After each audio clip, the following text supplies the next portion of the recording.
Pero ito na. Natakot kami, natakot din kayo.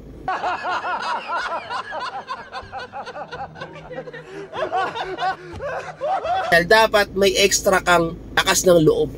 May extra kayong tapang.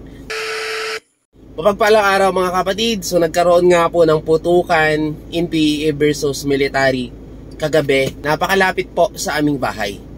Ang pinagtataka ko lang, nagkagulo na po kami, nagkagulo na yung malapit po dun sa mismong putukan ay nag-evacuate.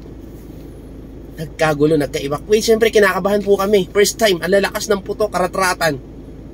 Ngayon mga kapatid, nung nag-assist man lang po kung saan kami pwedeng pumuntang safe at hindi kami mahaharm, hindi mahaharm yung amin. Dapat may extra kang lakas ng loob.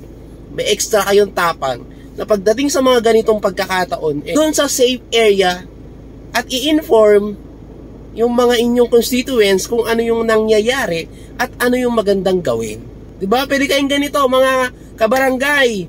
Pag po kayong mag-alala, kontrolado po ng Army or PNP yung sitwasyon, mangyari lamang po na mag-stay tayo sa kanyang bahay at kung saang alam yung safe, yung ating barangay po ay open. Anytime po, pwede kayong pumunta doon. Nandun po ako, inaantay namin kayo, mga kabarangay. Kasama ko ang buong barangay council.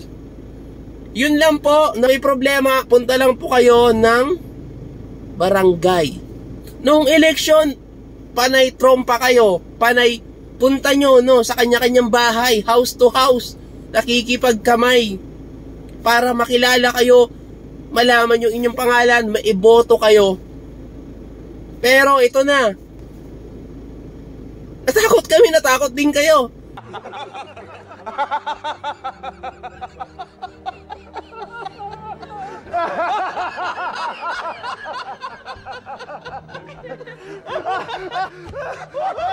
Sino mo may mandato na ayusin yung safety at tanggalin yung pag-aalala ng inyong mga kabarangay? Diba dapat mayroon kayong extrang tapang, no? Pag kumandidato kayo at lalo na nanalo kayo. Di ako na nga, meron naman tayong tinatawag na freedom of speech. So wala po, hinanap ko lang kayo.